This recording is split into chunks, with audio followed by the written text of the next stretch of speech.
الله وبركاته. الحمد لله وكفى وسلام على حبيبه المصطفى. ما بعد فأعوذ بالله من الشيطان الرجيم. بسم الله الرحمن الرحيم. إن الله وملائكته يصلون على النبي يا أيها الذين آمنوا صلوا عليه وسلموا تسليما. اللهم صل على سيدنا محمد معدن الجود والكرم وآله وأصحابه الكرام وابنه الكريم وبارك وسلم صلاة دائمة سرمدا أبدا بحمدہ تعالی و بکرم مصطفیٰ صلی اللہ علیہ وسلم. آج کی شب میں قرآن عظیم کے 21 پارے مکمل ہو چکے ہیں. اللہ عز و جل بقیہ قرآن کے حصے کو صحیح تجوید سے پڑھنے اور آپ سب کو رغبت سے سننے کی توفیق عطا فرمائے. کل کی بھی جو تلاوت ہوئی تھی اس کی تفسیر عرض نہیں کر سکا، اس لیے کہ کل کی شب ہم نے اصحاب بدر رضوان اللہ تعالی علیہ مجمعین کے نام سے محفل کو منسوب کر دیا اور ان کا ذکر خیر کیا گیا. 20ویں پارے میں ہم نے جو تلاوت کی ہے وہ سورہ قصص ہے اور سورہ عنکبوت ہے، اور اس کے بعد آج جو ہم نے 21ویں پارے میں تلاوت کیا ہے وہ سورہ روم ہے، اور پھر سورہ لقمان ہے، اور سورہ سجدہ ہے، اور اس کے بعد سورہ احزاب. یہ اب سورتیں بڑھتی چلی جائیں گی، چھوٹے چھوٹے سورتیں ہیں. اس میں ساری سورتوں کی بڑی فضیلت ہے. سورہ قصص جو ہے، قصص قصے کی جمع ہے، واقعات. جیسے میں نے سورہ یوسف کے متعلق آپ کے سامنے عرض کیا تھا، اللہ نے فرمایا نحن نقص علیک احسن القصص، ہم آپ پر ایک بہترین قصہ سناتے ہیں. تو قصص کے نام سے یعنی قصوں کے نام سے پوری ایک سورہ ہے، اور اس میں کون سے واقعات بیان کیے گئے ہیں؟ وہ سیدنا موسیٰ کلیم اللہ علیہ الصلوۃ والتسلیم کی پیدائش سے لے کر ان کے نبوت کے معاملات، اور پھر فرعون کے ساتھ ان کی جو مناظرے، مکالمے، مجادلے ہوئے، ان سب چیزوں کے متعلق اس میں بیان کیا گیا ہے. بات ایسی تھی کہ فرعون، ویسے میں آپ کو بتا دوں کہ فرعون کون ہے. فرعون صرف ایک شخص کا نام نہیں ہے. مصر کا جو بھی بادشاہ ہوتا تھا اس کا لقب فرعون ہوتا تھا. تقریباً 18 یا 19 فرعون آئے ہیں. جو بھی بادشاہ ہوتا تھا اس کا لقب تھا یہ فرعون. اکثر لوگ اس کو نام سمجھتے ہیں. فرعون بادشاہ کو کہ وہاں کے مصر کے، اور نمرود عراق کے بادشاہ کو کہا جاتا ہے، اور ملک روم کا جو بادشاہ ہوتا تھا اس کو قیصر، اور ایران کا جو بادشاہ ہوتا اس کو کسریٰ کہا جاتا. یہ بادشاہوں کے لقب ہوا کرتے تھے، نام الگ ہے ان کے. اب جو موسیٰ علیہ السلام کے زمانے کا فرعون تھا وہ بڑا جری تھا، اسے طاقت پر غرور بھی تھا، گھمنڈ بھی تھا. ایسا ہے کہ تقریباً 100 سال تک تو کبھی اس کو سردی بخار بھی نہیں آئے، بیمار کبھی نہیں ہوا. تو آدمی کو جب کوئی تکلیف نہ آئے تو وہ غرور میں بڑھ جاتا ہے، اور اسے ایسا لگنے لگتا ہے کہ میں سب سے پاورفل آدمی ہوں دنیا کا، مجھے کچھ ہو نہیں سکتا. تو یہی فرعون ہے جس نے اپنے زمانے میں یہ اعلان کیا تھا کہ لوگوں میں تمہارا رب ہوں، تمہارا بڑا رب میں ہوں، میری عبادت کرو. بات تو چل رہی تھی، اور لوگوں کو اپنی خدمت پر معمور کرنے کی بجائے اپنی عبادت پر معمور کرتا تھا. ہزاروں لوگ اس کو سجدہ بھی کرتے. ایک دن ایسا ہوا کہ فرعون نے خواب دیکھا، آسمان سے ایک تارا ٹوٹ کر اس کی گود میں گرا یا اس کے محل پہ گرا، اور پھر آگ لگ گئی اس کے محل میں. وہ گھبرا کر کے اٹھا. صبح نجومیوں کو، کاہنوں کو بلایا کہ اس خواب کی کوئی تعبیر صحیح بتا دے. بہتوں نے الگ الگ تعبیریں بتائی. پھر جو بڑے ماہر نجومی تھے انہوں نے کہا کہ اس خواب کی تعبیر یہ ہے کہ بنی اسرائیل خاندان میں ایک بچہ پیدا ہوگا جو تیری سلطنت کو ہلاک کر دے گا، تیری سلطنت کے ہلاک کرنے کا باعث بنے گا. خواب کی تعبیر سننے کے بعد شاہی فرمان جاری کر دیا اس نے کہ بنی اسرائیل میں آج کے بعد جو بھی لڑکا پیدا ہوگا اسے مار دیا جائے گا، کیونکہ وہ بچہ کہیں سلطنت کی ہلاک کرنے والا پیدا نہ ہو جائے. تو یہ اعلان کے بعد بنی اسرائیل خاندان میں جو بھی لڑکا پیدا ہوتا اسے مار دیا جاتا. یذبح ابناءہم ویستحیی نساءہم. قرآن میں ہے، اللہ فرماتا ہے وہ لوگ، یہ فرعون بیٹوں کو ذبح کر دیتا تھا اور لڑکیوں کو زندہ چھوڑ دیتا تھا. 1 سال کے اندر انہوں نے 12,000 بچوں کو ذبح کیا. پیدا ہوتے ہی قتل کر دیتے تھے. لڑکے کو زندہ رہنے کا حق نہیں تھا، صرف ڈر تھا. یہ وہ زمانہ ہے جب موسیٰ علیہ الصلوۃ والتسلیم کی بھی ولادت نہیں ہوئی. ولادت سے پہلے اتنے بچے مارے گئے. پھر اس کے درباریوں نے اس سے ریکویسٹ کیا کہ اگر ایسے سب مار دیے جائیں تو آپ کی خدمت کے لیے بچے کہاں سے ملیں گے، جوان کون ہوگا؟ تو پھر 1 سال مارا جاتا، 1 سال چھوڑا جاتا. جیسے کورونا میں تخفیف دی جاتی، ہاں، کہ صبح 6 بجے سے لے کر شام 6 بجے تک پابندی، 6 بجے کے بعد، یا پھر شام کے 6 بجے سے پابندی لگ جاتی ہے. بھائی 24 گھنٹے تو آنا ہی آنا ہے. وہ جو بچہ پیدا ہونا ہے وہ سال بھر یا دوسرے سال کبھی بھی پیدا ہوگا. لیکن اس زمانے کا بھی یہی قانون تھا جو کورونا کا ہے، کہ 1 دن چھٹی اور 1 دن ڈیوٹی. تو 1 سال نہیں مارا جائے گا اور 1 سال مارا جائے گا. اب یہ کیسے یقین کے ساتھ کہہ سکتے ہیں کہ جس سال نہیں مارا جا رہا ہے اس سال پیدا نہیں ہوگا بچہ؟ خیر، یہ دنیا کی لاجک ہے، ہمیں نہیں سمجھ میں آتی. یہ ان کی تھیوری ہے، ہمیں نہیں سمجھ میں آتی. سیٹرڈے سنڈے کو کیوں چھٹی ہوتی ہے کورونا کی، یا پھر رات کے بعد کیوں پابندی ہوتی ہے، ایک الگ مسئلہ ہے.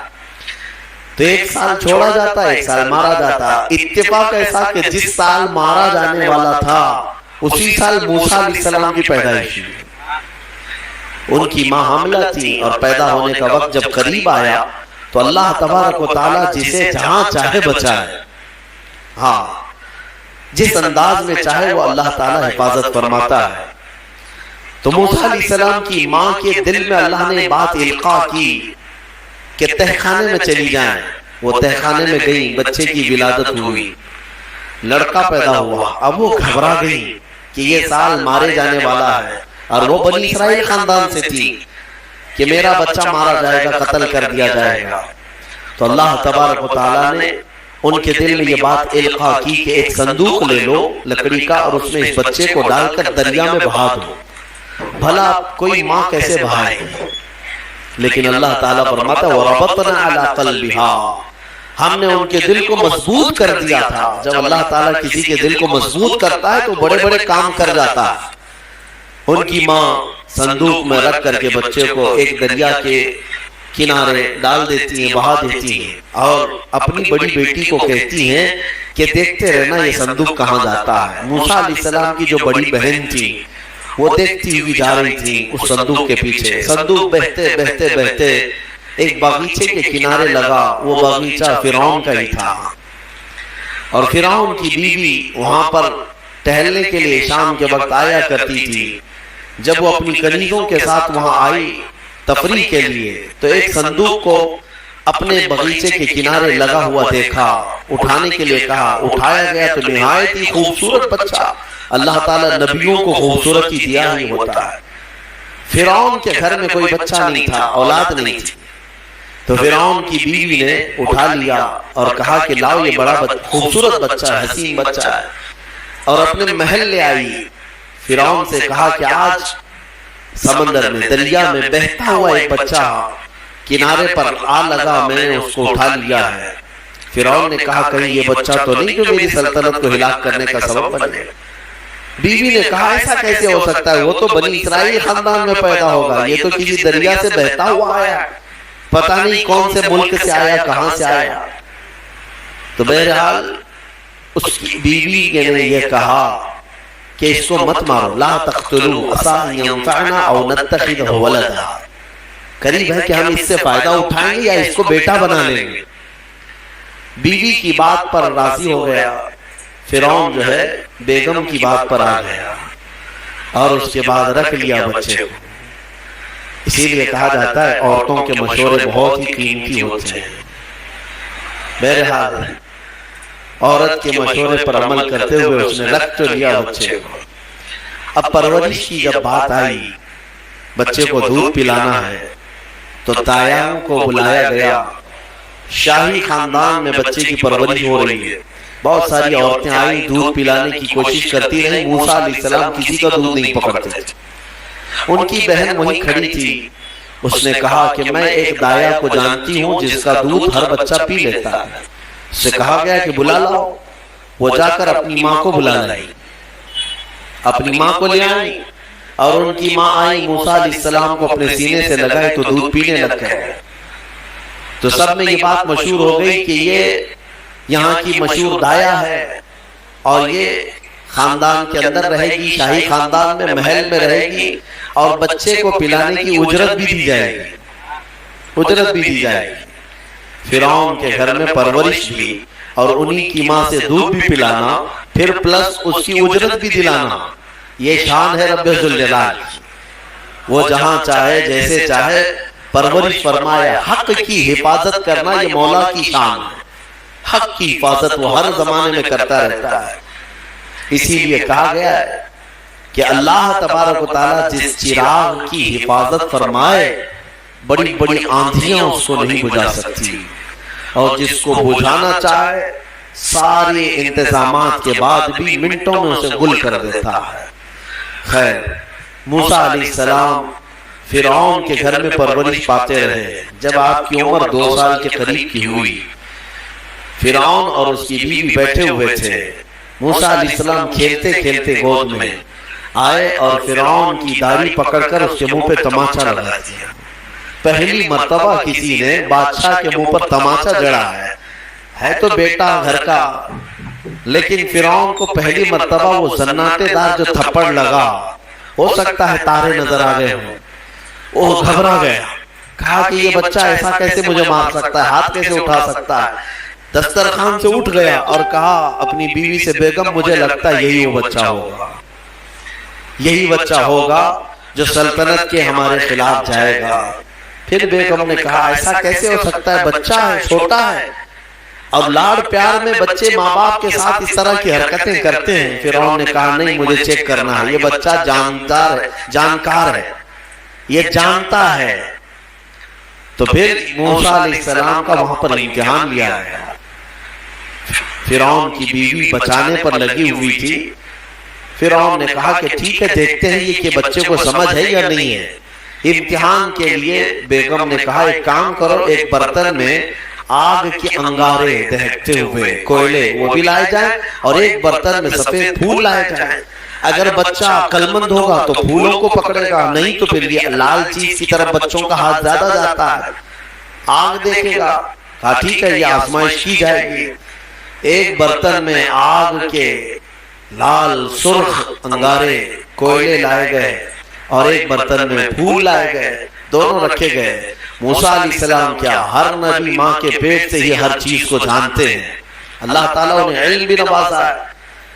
موسیٰ علیہ السلام کو بلایا گیا، 2 سال کی عمر ہے، کہ بچے ان دونوں میں سے کوئی چیز اٹھا لو۔ تو موسیٰ علیہ السلام کا ہاتھ پھولوں کے برتن کی طرف ہی بڑھنے لگا۔ یہ تو امتحان تھا۔ جبرائیل علیہ السلام اسی وقت نازل ہوئے اور آپ کا ہاتھ پکڑ کر کے آگ میں ڈالا۔ آگ میں سے ایک کوئلہ موسیٰ علیہ السلام اٹھائے اور اپنے منہ میں رکھ لیے، جس کی وجہ سے آپ کی زبان جل گئی، ہاتھ میں بھی آگ لگی۔ پھر فوراً ہٹایا گیا۔ فرعون کو وہ سیٹسفائیڈ ہو گیا کہ نہیں، یہ جانتا نہیں ہے، جانتا ہوتا تو آگ نہیں اٹھاتا۔ بہرحال موسیٰ علیہ السلام کو اس آگ کے کوئلے کے زبان پر رکھنے کی وجہ سے زندگی بھر اس کا اثر رہا، زبان میں زندگی بھر اثر رہا۔ پھر جوانی آئی موسیٰ علیہ السلام کی، اسی گھر میں پرورش پاتے ہوئے۔ پھر آپ وہاں سے نکلے اور آپ کی ماں نے آپ کو ساری چیزیں بتا دی کہ ہم بنی اسرائیل سے ہیں، نبیوں کا خاندان ہے، اللہ تبارک و تعالیٰ کی عبادت پر ہم ہیں، اور فرعون ظالم ہے اور وہ اپنی پرستش کرواتا ہے، اپنی عبادت کرواتا ہے، لہذا ہم فرعون کے خاندان سے نہیں ہیں۔ تو موسیٰ علیہ السلام جوان ہونے کے بعد ان تمام سچویشن کو سمجھ چکے تھے، سارے حالات کو۔ ایک بار ایسا ہوا کہ موسیٰ علیہ السلام اپنی بستی سے باہر کی طرف جا رہے تھے، 2 لوگوں کو لڑتے ہوئے دیکھا۔ ایک بنی اسرائیل کا تھا، ان کے خاندان کا تھا، ایک فرعون کے خاندان کا تھا، یعنی فرعون کا جو خاندان تھا عمالقہ ان کو کہتے ہیں، اور ان کو قبطی کہا جاتا ہے آج بھی مصر میں. تو قبط خاندان سے ہوا کرتے تھے. تو ان کا ایک آدمی اور ان کے خاندان کا ایک آدمی لڑ رہے تھے.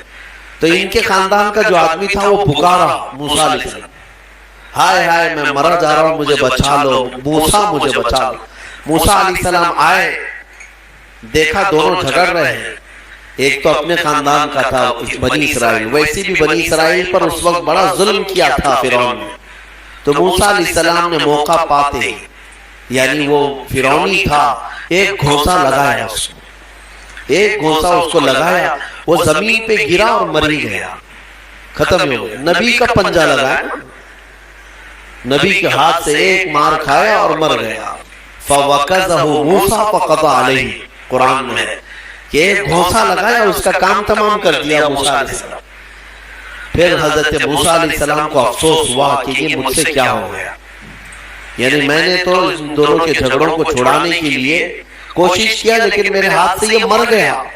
اللہ کی بارگاہ میں آپ نے استغفار کرنا شروع کیا، اے اللہ تو مجھے معاف فرما دے. فغفر له، اللہ تعالیٰ نے معاف بھی فرمایا، آیتیں نازل ہوئی. پھر چند دن کے بعد ایسا ہوا، پھر ان کے خاندان والا بنی اسرائیل ایک بار پھر کسی سے لڑ رہا تھا، دوسرا ہی دن تھا. موسیٰ علیہ السلام کو پھر آج اس نے پکارا. تب موسیٰ علیہ السلام نے کہا غلطی تو تیری ہے، کل بھی تو ہی لڑ رہا تھا، آج بھی تو ہی لڑ رہا ہے، یعنی روز تو نے پیشہ بنا لیا لڑنے کا. تو موسیٰ علیہ السلام اپنا پنجہ لے کر اسی کی طرف آنے لگ گئے، یہ جو اسرائیلی تھا. تو وہ ڈر گیا، اس کو پتا تھا کہ کل کیا ہوا ہے، ایک گھونسا کھانے کے بعد ہوتا کیا ہے. تو چیخنے لگا اتريد ان تقتلني كما قتلت نفسا بالامس، موسیٰ کیا تو مجھے بھی ویسی قتل کرنا چاہتا ہے جیسے کل تو نے قتل کیا تھا. یہ کہتے ہوئے وہ جھگڑا چھوڑ کر بھاگ گیا. اب بھاگ کر جا کر فرعون کے خاندان والوں کو، بلکہ فرعون کو سب بتا دیا کہ موسیٰ بنی اسرائیل سے ہے، اور ایک فرعونی کو، ایک تمہارے خاندان والے کو کل موسیٰ نے قتل کیا ہے. تو معاملہ بڑا بگڑ گیا. فرعون کے دربار میں یہ سب اس نے چغلی کیا. بتاؤ وہ کون تھا؟ بنی اسرائیل خاندان سے، موسیٰ علیہ السلام کے خاندان کا تھا، اور فرعون کے ہاں چغلی کیا ہے ان کی. ہاں اسی لیے کسی نے کہا نا ہماری کشتی وہیں ڈوبی جہاں پانی کم تھا. اکثر یہ دیکھا گیا ہے کہ درخت کو جس چیز سے کاٹا جاتا ہے ہوتی لوہے کی کلہاڑی ہے، لیکن اس کو پکڑنے والی جو مٹھی ہوتی ہے وہ بھی لکڑی کی ہوتی ہے، اور لکڑی سے بڑے بڑے درختوں کو کاٹ دیا جاتا ہے. اور اسی لیے کسی دانشور نے یہ بھی کہا ہے ماچس کی تلیاں بھی بہت چھوٹی چھوٹی لکڑیوں سے ہی بنتی ہیں، لیکن وہ بڑے بڑے درختوں کو جلا سکتی ہے. آپ اندازہ یہ کریں کہ اکثر اس دنیا میں دھوکہ یا اپنے لوگوں کے ذریعے سے پہنچتا ہے، اور یہ بڑا دھوکہ ہوتا ہے. ایمان والوں کو بھی آج تک جس چیز کا سب سے بڑا نقصان اٹھانا پڑا ہے وہ جماعت کے اندر موجود منافقین سے، غداروں سے، منافقین سے، ہر زمانے میں. اس لیے کہ یہ چوہے پتہ نہیں چلتے، گھر کے اندر ہوتے ہیں، ساتھ اٹھتے بیٹھتے ہیں، ساری چیزوں کی خبر دیتے ہیں. میرے عزیزوں، ان تمام چیزوں کے سلسلے میں میں بہت مرتبہ کہہ چکا ہوں، آج بھی میں یاد کرتا ہوں مولا کی بارگاہ میں کہ اے مولا، سب سے پہلے تو ہماری جماعت میں موجود ان غداروں اور منافقین کو بے نقاب کر انہیں ہلاک و برباد فرما، جن کے ذریعے سے اسلام اور مسلمانوں کو بڑا نقصان ہے. ہمارے حضرت فرمایا کرتے تھے کہ اللہ تبارک و تعالیٰ کافروں پر کبھی بھی مسلمانوں کو غلبہ کبھی نہیں دیتا، مگر یہ کہ کسی مسلمان کے ذریعے سے ہی وہ کافروں پر، مومنین پر غلبہ حاصل کر لیتے ہیں. ہاں یہ چیزیں دیکھنے کو ملتی ہیں کہ تمہارے گھروں کے پتے وہی لوگ بتاتے ہیں جو آس پڑوس میں ہوا کرتے ہیں. آؤ دوسروں کو بلا کر کے لا کر کے دکھاتے ہیں کہ یہ ان کا گھر ہے، یہ فلاں کا گھر ہے، یہاں سے اٹھائیے، آپ یہاں سے لے جائیے۔ مومنین کی خبر گیری کرنے والے جو منافق صفت ہوتے ہیں، ان کے لیے بڑا دردناک عذاب ہے۔ ان المنافقین فی الدرک الاسفل من النار، بے شک منافق جہنم کے سب سے نچلے حصے میں رہیں گے۔ موسیٰ علیہ السلام کی چغلی کیا انہی کے خاندان کا آدمی فرعون کے ہاں جا کر بتایا۔ فرعون پوری تیاری کر کے کہا کہ موسیٰ کو پکڑو، اور میں پہلے سے کہتا آ رہا تھا کہ وہی بچہ ہے اور میرا گمان صحیح نکلا۔ اس بنیاد پر اس نے اپنی بیوی کو سزا دینا شروع کیا، حضرت آسیہ۔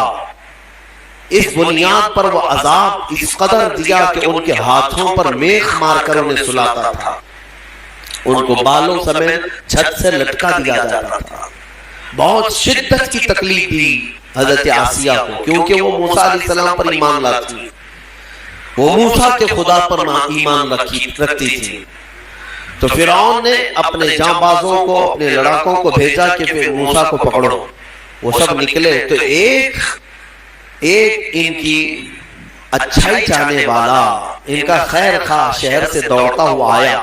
وَجَاءَ رَجُلٌ مِّنْ أَقْصَى الْمَدِينَةِ يَسْعَىٰ، دوڑتا ہوا آیا شہر سے اور کہا، قال یا موسیٰ ان الملأ یأتمرون بک لیقتلوک، فوج پیچھے سے آ رہی ہے تمہیں قتل کرنے کے لیے، تم یہاں سے فوراً نکل جاؤ، یہ بستی چھوڑ دو۔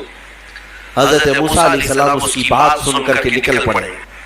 یہ مصر کی سرزمین تھی، چھوڑ کر کے آپ وہاں سے نکلے۔ فخرج منھا خائفا یترقب، وہاں سے خوف کے عالم میں نکلے تھے۔ موسیٰ علیہ السلام دوسری بستی پر چلے گئے، ایک ایسی جگہ پر گئے، یہ پورا واقعہ تفصیل سے سورہ قصص میں موجود ہے۔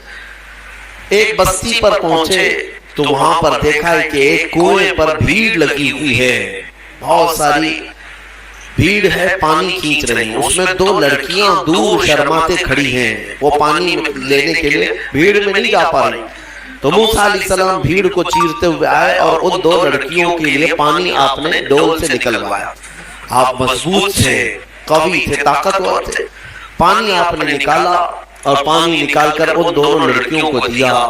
تو وہ جوان لڑکیاں تھیں، انہوں نے کہا کہ چلو، ہمارے باپ اس شہر کے بڑے نیک اور پرہیزگار آدمی ہیں، ہم تمہیں لے کر کے چلتی ہیں اور اپنے باپ سے تمہیں اجرت دلائیں گے۔ تم دیکھنے میں بڑے اچھے لگتے ہو، اجنبی ہو، مسافر ہو، اجرت دلائیں گے جو پانی تم نے ہمیں ڈول سے کھینچ کر دیا۔ موسیٰ علیہ السلام ان کی بات پر چل پڑے۔ کہاں وہ دونوں لڑکیاں اپنے گھر لے آئیں۔ اپنے گھر لے آئیں تو ان کے والد جو تھے وہ کوئی عام انسان نہیں، وہ حضرت شعیب علیہ السلام تھے، اللہ کے نبی تھے۔ تو یہ دونوں نبی کی بیٹیاں تھیں۔ موسیٰ علیہ السلام آئے، پوچھا کہ تمہارے ساتھ کیا ہوا؟ موسیٰ علیہ السلام نے سارا اپنا واقعہ حضرت شعیب علیہ السلام کے پاس بیان کیا۔ تو حضرت شعیب علیہ السلام نے کہا، نجوت من القوم الظالمین، تم ایک ظالم قوم سے نجات پا کر کے آئے ہو، رہو ہمارے ہاں رہو، کوئی حرج نہیں ہے۔ اب اجرت کیا دی جائے گی تمہیں جو ہماری بیٹیوں کو تم نے پانی کھینچ کر دیا؟ تو حضرت شعیب علیہ السلام نے کہا، قال احدى ابنتي هاتين على ان قالت احداهما، ان کی بیٹیوں میں سے حضرت شعیب علیہ السلام نے کہا، ہاں میں انی اريد ان انكحك، میں چاہتا ہوں کہ میری دونوں بیٹیوں میں سے ایک سے تمہارا نکاح کر دو۔ کس بات پر؟ وہ اجرت کے طور پر، نکاح بھی کر دوں گا اور پلس مہر کیا رہے گا؟ مہر میں یہ رہے گا کہ میرے باغیچہ ہے، اس باغیچے میں 8 سال تک تمہیں رکھوالی کرنی ہوگی، 8 سال تک۔ حضرت موسیٰ علیہ السلام نے کہا ٹھیک ہے۔ 8 سال کی بجائے 10 سال موسیٰ علیہ السلام وہیں رہے، شادی بھی ہوئی شعیب علیہ السلام کی بیٹی کے ساتھ، جن کا نام تاریخ میں حضرت صفورہ بتایا گیا ہے۔ حضرت موسیٰ علیہ السلام کا نکاح ہوا، وہیں رہنے لگے۔ 10 سال کے بعد موسیٰ علیہ السلام پھر اپنی بیوی کو لے کر، اپنے گھر والوں یعنی اپنی اہلیہ کو لے کر نکل پڑے واپس۔ پھر آپ سفر پر تھے، بیچ راستے میں آپ کو آگ کی ضرورت تھی، کھانا پکانے کے لیے اس زمانے میں ماچس نہیں، لائٹر نہیں، بلکہ ایک درخت کی ٹہنیاں ہوتی تھی، اس کو پتھر سے رگڑتے تھے تو آگ پیدا ہوتی تھی۔ وہ آگ کی ٹہنیاں، درخت ہی ایک آگ لگنے والا ہوا کرتا تھا۔ تو موسیٰ علیہ السلام وہ آگ لینے کے لیے پہاڑی پر چڑھے، اور جب وہاں پہنچے تو اللہ نے آپ کو نبوت کی تاج سے سرفراز فرمایا۔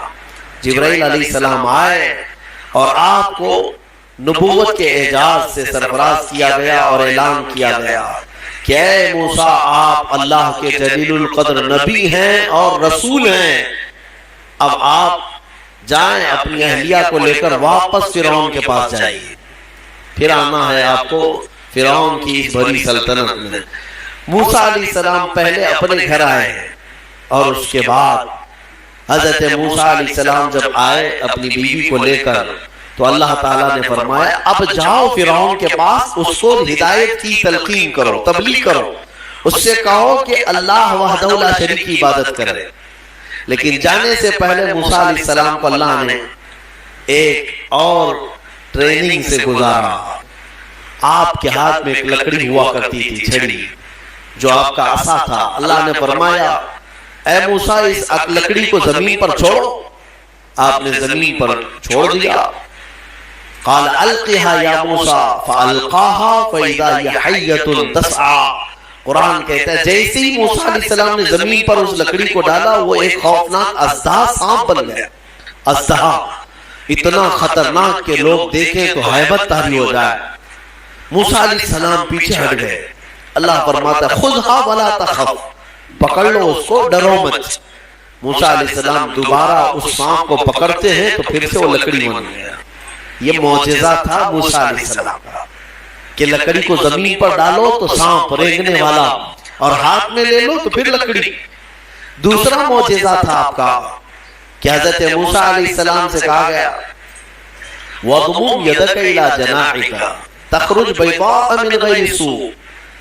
آپ اپنے ہاتھ کو، مٹھی کو اپنے جیب میں ڈالو، ادخل یدک فی جیبک، آپ اپنے جیب میں اپنی مٹھی کو ڈالو، ہاتھ کو، اور جب ہاتھ جیب میں ڈال کر باہر نکالتے تو پورے ہاتھ میں سورج سے زیادہ روشنی چمکتی تھی۔ ہاتھ یوں کریں تو بہت تیز روشنی کہ رات کے وقت اگر آپ ہاتھ نکالیں تو پورا اجالا ہو جائے۔ یہ دوسرا معجزہ تھا حضرت موسیٰ علیہ السلام۔ یہ دو معجزے دے کر اللہ نے بھیجا فرعون کے پاس جاؤ اور اس کو ایمان کی دعوت دو۔ اور حضرت موسیٰ علیہ السلام گئے فرعون کے مقابل میں، فرعون سے کہا میں واپس آ چکا ہوں اور میں اللہ کا نبی ہوں، اللہ کا رسول ہوں۔ فرعون نے کہا کون سے خدا کی عبادت کرتے ہو، کون ہے تیرا خدا؟ موسیٰ علیہ السلام نے فرمایا کہ میرا رب پورے کائنات کو پالنے والا ہے، جو تجھے بھی پیدا کیا مجھے بھی پیدا کیا، آ جاؤ اس کی عبادت کی طرف۔ فرعون نے پوچھا تیرے پاس کیا نشانی ہے؟ حضرت موسیٰ علیہ السلام نے اپنی نشانیاں بتائی۔ اس کے بعد فرعون نے کہا یہ تو جادو ہے، موسیٰ تو 10 سال جادو سیکھ کر کے آیا۔ تو موسیٰ علیہ السلام نے فرمایا اگر یہ جادو ہے تو تیرے سلطنت میں جتنے جادوگر ہیں سب کو بلا دے، مقابلہ کیا جائے۔ تو فرعون کو جو یہ چیلنج ہوا تو فرعون نے سارے بڑے بڑے جادوگروں کو بلایا اور ایک میدان میں یہ مقابلہ ہونا تھا۔ حق اور باطل کا مقابلہ زمان اول سے چلا آ رہا ہے۔ اقبال نے کہا ہے ستیزہ کار رہا ہے ازل سے تا امروز، شرار بولہبی سے چراغ مصطفی۔ ہمیشہ ایک میدان میں جب یہ مقابلہ ہونا طے پایا، بڑے بڑے جادوگر آئے۔ موسیٰ علیہ السلام نے کہا کہ تمہارا جو جادو ہے بتاؤ۔ سب کے پاس چھوٹی چھوٹی رسیاں تھیں، وہ رسیاں انہوں نے زمین پر پھینکی تو سب رسیاں سانپ بن گئی۔ سیم وہی چیز وہ بھی دکھانے لائے تھے، سب رسیاں سانپ بن گئی، شور مچ گیا۔ فرعون کے درباری کہنے لگے اتنے سانپ آ گئے۔ موسیٰ علیہ السلام کو حکم ہوا اللہ کی طرف سے آپ بھی اپنا سانپ چھوڑ دیں۔ آپ نے اپنا عصا زمین پر ڈالا، وہ اژدہا ایک منہ کھولا اور سارے سانپوں کو نگل گیا، اور دوسرا منہ کھولتا تو جادوگروں کو نگلتا۔ اس سے پہلے ہی سارے جادوگروں نے پکارا ہم ایمان لائے موسیٰ کے رب پر۔ موسیٰ علیہ السلام پر بھی ایمان لائے اور اس کے رب پر بھی ایمان لائے. سارے جادوگروں کی جو ٹیم تھی پورے موسیٰ علیہ السلام کے ہاں آ گئی. اب یہاں وجہ بتاتا ہوں. جادو کرنے والے اور مقابلہ کرتے، دوسرا جادو دکھاتے. جادوگر سے مقابلہ کر سکتا ہے لیکن نبی سے کیسے کر سکتا ہے؟ وجہ یہ ہے یہ جو جادو دکھتا ہے نا یہ حقیقت نہیں ہوتی. اس کو شعبدہ بازی کہتے ہیں، یعنی نظر بندی، صرف نظروں کا دھوکہ، اس کو جادو کہا جاتا ہے. اور جادوگر جانتا ہے کہ میں نے لوگوں کی نظروں کو دھوکہ دیا لیکن اس کو پتا ہوتا ہے حقیقت کیا ہے. جادوگر نے رسی ڈالا، اس کی نظر میں رسی ہی ہے، دنیا کی نظر میں سانپ ہے. آپ نے بھی دیکھے ہوں گے بہت سارے شعبدہ بازی کرنے والوں کو گلاس میں پانی لیا، جو اچھال دیا پھول نکل پڑے. ہاں، اور بہت سارے جیب میں سے انڈا نکالا، کبوتر بنا دیا، 1 2 3 4 کبوتر اڑانے لگے. یہ تو ڈھکوسلا ہے، آستینوں میں چھپے ہوئے کبوتر ہوتے ہیں. لیکن باضابطہ جو شعبدہ بازی ہوتی ہے یعنی نظر بندی، وہ اس طرح سے کی جاتی ہے. یوں ہاتھ اٹھائے اور میں یوں تمہارے سامنے سکے پھینک دیا، سونے کے سکے پھینکتے جا رہا ہوں، لیکن تم میں سے سارے لوگوں کو سکے نظر آ رہے ہیں. محفل ختم ہونے کے بعد ایک بھی سکہ ملتا کسی کو نہیں، اور نہ ہی جادوگر کو ملتا ہے. یہ شعبدہ بازی، نظروں کا دھوکہ. اور وہاں جو مقابلے میں آئے تھے موسیٰ علیہ السلام کے، وہ تو دیکھ رہے تھے کہ ہم نے جو رسیاں ڈالی ہیں ہماری نظر میں رسیاں ہیں لیکن لوگوں کی نظروں میں سانپ ہے. لیکن موسیٰ علیہ السلام نے جو لکڑی ڈالی، وہ جادوگروں کو تو لکڑی دکھنا چاہیے کیونکہ وہ جادو جانتے ہیں، لیکن انہوں نے دیکھا موسیٰ علیہ السلام کی لکڑی نہیں، حقیقت میں سانپ بنا ہوا تھا. جادو اور معجزے میں فرق یہی ہے، جادو نظروں کا دھوکہ اور معجزہ حقیقت کی تبدیلی کو کہتے ہیں. حقیقت کی تبدیلی. حضرت موسیٰ علیہ السلام کا یہ معجزہ دیکھتے ہی وہ سارے جادوگر ایمان لیا ہے. یہ موسیٰ علیہ السلام کی وہاں سے تبلیغ کا دور شروع ہوا. پھر زمانہ چلتا رہا، فرعون سے ان کے مقابلے ہوتے رہے. ایک وقت ایسا آیا کہ فرعون آپ کو ختم کرنے کے لیے 1 لاکھ کی فوج کو جمع کیا، اور موسیٰ علیہ السلام اپنے ایمان والوں کو لے کر کے دوسرے علاقے کی طرف نکلے. سامنے سمندر اور پیچھے فرعون کا لشکر. آپ نے دعا کی کہ اے مولا اس فرعون کے دبدبے سے میری قوم کو بچا لے. اللہ تعالیٰ نے حکم فرمایا سمندر میں عصا مارو. آپ نے عصا مارا تو 12 راستے نکل پڑے. موسیٰ علیہ السلام ان راستوں میں سے نکل کر کے دوسرے کنارے پہنچ گئے. فرعون نے سوچا کہ یہ راستے ہمارے لیے بھی ہیں. سارا اس کا لشکر اور فرعون سب انہی راستوں میں آئے. بیچ راستے میں جیسے ہی پہنچے اللہ نے سمندر کو حکم دیا کہ واپس جیسا تھا ویسے ہو جا. سمندر مل گیا اور ساری فوج آن کے آن میں غرق ہو گئی، ختم ہو گئی. یہ فرعون کو ہمیشہ کے لیے پانی میں اللہ تعالیٰ نے غرقاب کر دیا، ڈبو دیا. یہ موسیٰ علیہ السلام کی جو فتح مبین تھی وہ 10 محرم الحرام عاشورہ کا دن تھا. ایمان والوں کی جو فتح مبین تھی. ایک بات یاد رکھیں، اللہ رب العزت جب مدد فرماتا ہے تو کن کن وادیوں سے نکالتا ہے اور کیسی کیسی طاقتوں سے بچا لاتا ہے. آج بھی میں آپ سب سے یہی کہوں گا کہ اگر کوئی آج یہ سمجھتا ہے کہ میں فرعون ہوں تو انتظار کر کے اللہ موسیٰ بھی بھیجے گا. ہاں، مدد اللہ تبارک و تعالیٰ اہل حق کی نازل فرمائے گا. شروع میں ہو سکتا ہے اہل حق کمزور نظر آئیں، چھوٹے نظر آئیں، اور ان کی بستیاں کمزور، ان کے اسباب کمزور، لیکن مولا کریم کی طاقت اور اس کی مدد کمزور نہیں ہو سکتی. آج جو حکومتیں ہیں یہ تو میرے عزیزو فرعون کے سامنے لونگ الائچی کے برابر بھی نہیں ہے. اس کے پاس جو طاقت ہے اس طاقت کے سامنے ان کی جو طاقتیں ہیں وہ لونگ الائچی کے برابر بھی نہیں ہے. اس کے پاس جو ذخیرے تھے، جو اسباب تھے، پوری دنیا پر حکومت کر چکا تھا، پوری دنیا پر. فرعون ایک ایسا شخص ہے جس نے پوری دنیا پر تنہا حکومت کیا ہے.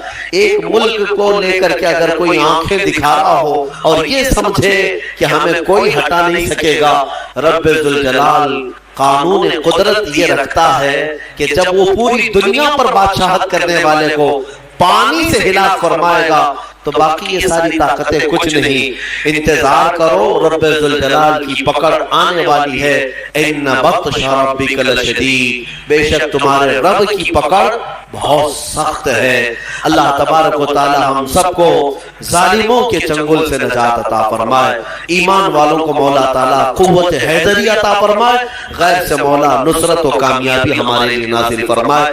آج کی جو تلاوت ہوئی سورہ روم، سورہ لقمان، سورہ احزاب یا سجدہ، انشاءاللہ العزیز کل کی تفسیر میں ان کو ملا کر کے عرض کرنے کی کوشش کروں گا. وآخر دعوانا الحمدللہ رب